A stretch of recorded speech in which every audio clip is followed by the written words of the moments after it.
Hi folks, Yasin here, back again with a new video for you today. Today's video is part 2 of my Star Wars History Archives Introductory History Lesson series. My Star Wars History Archives History Lesson Introduction series. This is part 2 of that specific series, and today I'm going to be talking about George Lucas, the creator of the Star Wars franchise. So without any further ado, let's go. Let's get into it. George Walton Lucas Jr., born May 14, 1944, is an American filmmaker and philanthropist. He created the Star Wars and Indiana Jones franchises and founded Lucasfilm, LucasArts, now known as Lucasfilm Games, Industrial Light and Magic, and THX. He served as chairman of Lucasfilm before selling it to the Walt Disney Company in 2012. Nominated for 4 Academy Awards, he is considered to be one of the most significant figures of the 20th century. Of the 20th century New Hollywood movement, and a pioneer of the modern blockbuster. Despite this, he has remained an independent filmmaker for most of his career. After graduating from the University of Southern California in 1967, Lucas moved to San Francisco, California, and co-founded American Zoetrope with filmmaker Francis Ford Coppola. He wrote and directed THX 1138 in 1971, based on his student short Electronic Labyrinth. THX 1138 for EB, which was a critical success but a financial failure. His next work as a writer-director was American Graffiti in 1973, inspired by his youth in the early 1960s in Modesto, California, and produced through the newly founded Lucasfilm. I'll get into Lucasfilm as a whole in another video for you folks.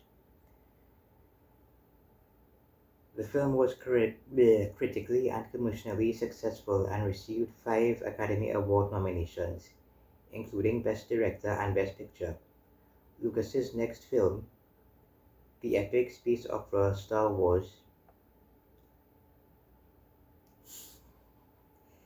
in 1977, later retitled A New Hope, had a troubled production but was a surprise hit, becoming the highest grossing film at the time, winning 6 Academy Awards and sparking a cultural phenomenon. Lucas produced and co-wrote the sequels, The Empire Strikes Back and Return of the Jedi, both made in 1980 and 1983, respectively. With director Steven Spielberg, he created, produced, and co-wrote Indiana Jones films, Raiders of the Lost Ark in 1981, The Temple of Doom 1984, and The Last Crusade in 1989, and The Kingdom of the Crystal Skull 2008, and served as an executive producer with a cursory involvement in pre- and post-production on The Dial of Destiny in 2023. In 1997, Lucas re-released the original Star Wars trilogy as part of a special edition featuring several modifications. Home media versions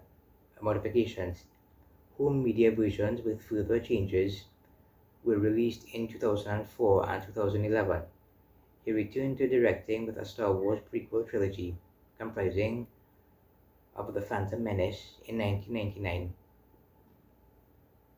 Attack of the Clones in 2002, and Revenge of the Sith in 2005. He last collaborated on the CGI animated movie and television series of the same name, Star Wars: The Clone Wars, from 2008 to 2014, and in 2020, the war film Red Tails in 2012, as well as the jukebox musical fantasy CGI animated film Strange Magic in 2015.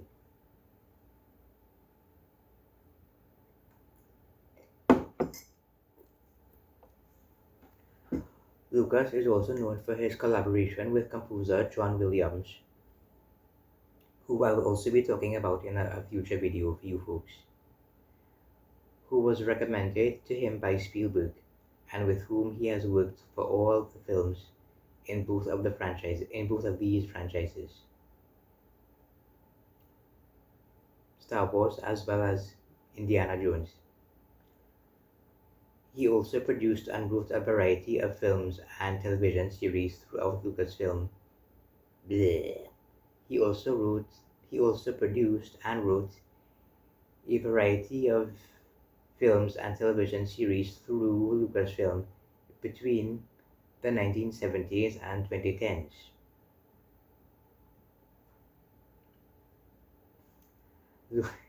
Lucas is one of history's most financially successful filmmakers. He directed or wrote the story for 10 of the 100 highest grossing movies at the North American box office, adjusted for ticket price adjusted for ticket price inflation.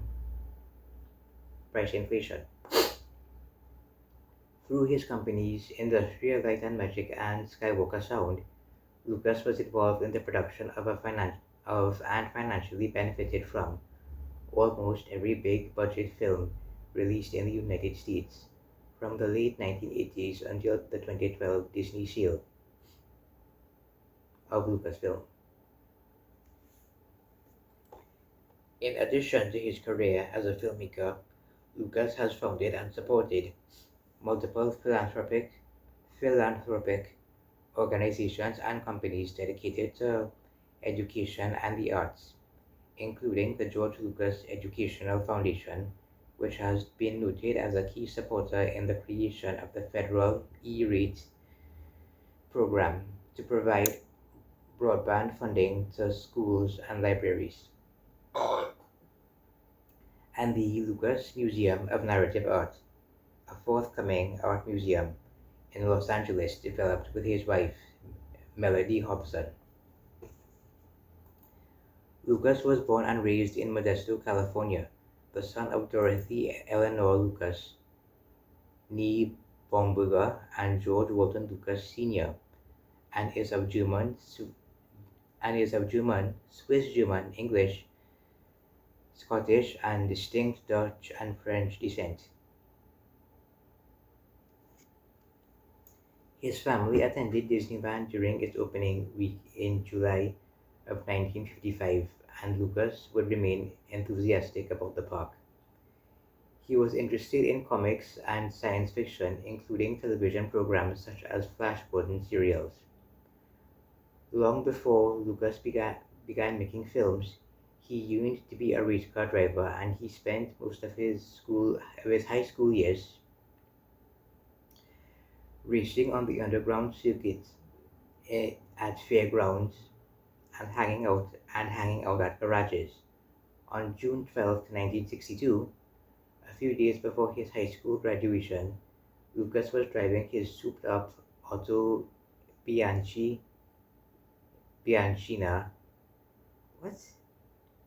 when another driver broadsided him, flipping his car several times before it crashed into a tree. Lucas's seatbelt had snapped, ejecting him and thereby saving his life. However, his lungs were bruised from severe hemorrhaging, and he required emergency medical treatment. This incident caused him to lose interest in racing as a career, but also inspired him to pursue his other interests. Lucas's father owned a stationery store, and had wanted George to work for him when he turned 18. Lucas had been planning to go to art school, but his father said he wouldn't pay for it. Lucas declared upon leaving home that he would be a millionaire by the age of 30. He attended Modesto Junior College, where he studied anthropology, sociology, and literature, among other subjects. He also began he also began shooting with an 8-mm, whatever that means. Please tell me in the comments bar below.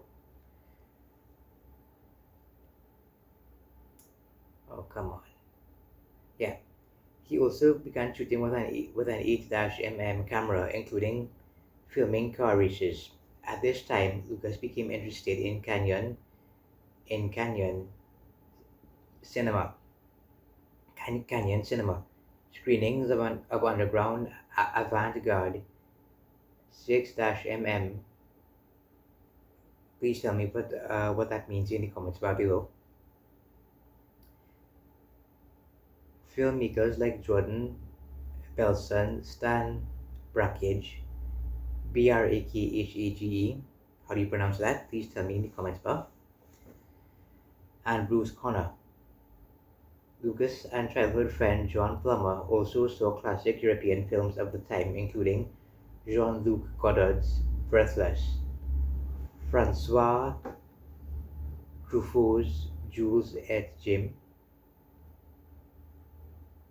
I took French in high school, but I don't know what all these phrases mean. Please tell me in the comments tab below. And Federico Fellini's 8½. That's when George really started exploring, Plummer said. Through his interest in autocross racing,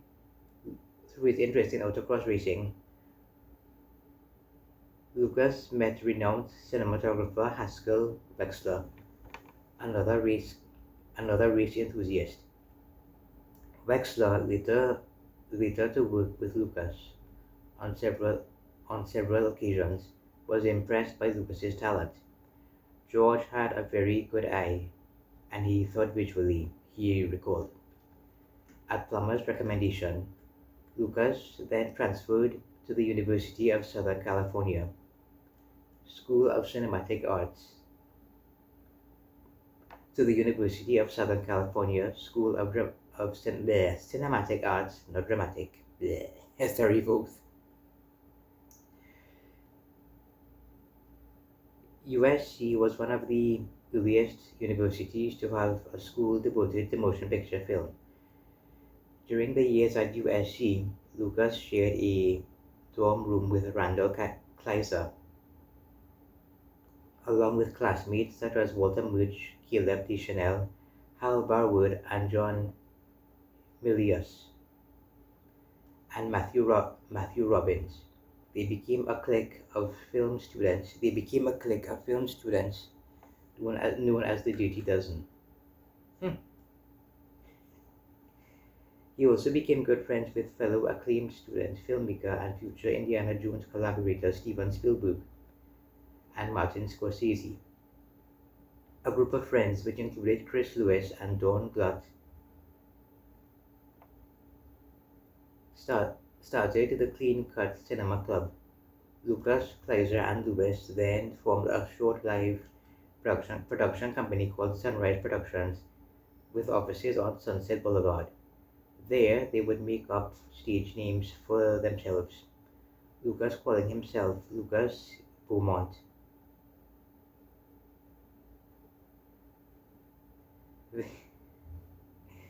Their only project would be the never-completed short 543, a self-referential and self-deprecating mockumentary about the making of a satirical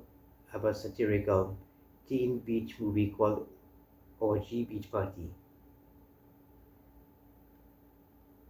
Lucas was deeply influenced by the filmic expression course taught at the school by filmmaker Lester Novros, which concentrated on the non-narrative elements of film form like color, light, movement, space, and time. Another inspiration was the Serbian Montegist and Dean of the USC Film Department, Slavko Vokapish. Is that right? Is that how you pronounce that name? Vokapish? Vokapish thought the autonomous nature of the cinematic art form, emphasizing the kinetic energy inherent in motion pictures. After graduating with a Bachelor of Fine Arts in Film in 1967, he tried joining the US Air Force as an officer, but was immediately turned down because of his numerous speeding tickets. He being George Lucas. He was drafted later by the US Army for military services in Vietnam, but he was exempted from services after medical tests showed he had diabetes, the disease that killed his paternal grandfather. Lucas saw many inspiring films in class. Lucas saw many inspiring films in class, particularly the visual films coming out of the National Film Board of Canada, like Arthur Lipset's 2187, cameraman Jean-Claude Lavecue's Cinema Verite, and 6-Day Cycles, the work of Norman McLaren, and the documentaries of Claude Jutra. Lucas fell madly in love with pure cinema and quickly became prolific at making 16. I want to say that's millimeter dash m.m. I know. And the documentaries of the non-story, non-character, visual, tone poems, and cinema verite, with such titles as Look at Life, Herbie 142.8, The Emperor, Anyone Lived in a Pretty How Town, Filmmaker, and 1867. He was passionate and interested in cinematography and editing, defining himself as a filmmaker, not a make filmer, my god, my goodness, as opposed to being a director.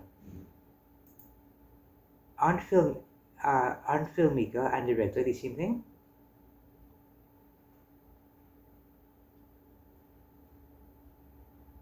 And he loved making abstract visual films, not visuals film, bleh, that created emotions purely through non-narrative structures. In 1967, Lucas re-enrolled as a USC graduate student in film production. He began work under movie and logo designer Saul Bass and film editor Werner Fields for the United States Information Agency, where he met his future wife Marsha Griffin. Working as a teaching instructor for a class of US Navy students who were being taught documentary cinematography. Lucas directed the short film Electronic Labyrinth, THX 1138-4B, which won first prize at the 1967-68 National Student Film Festival. Lucas was awarded a student scholarship by Warner Brothers to observe and work on the making of a film of his choosing. The film he chose after finding the animation department closed down was Finian's Rainbow in 1968, which was being directed by Francis Ford Coppola, who was revered among film students of the time as a cinema graduate who had made it in Hollywood. Made it in Hollywood. In 1969, Lucas was one of the camera operators on the classic Rolling Stones concert film Gimme Shelter.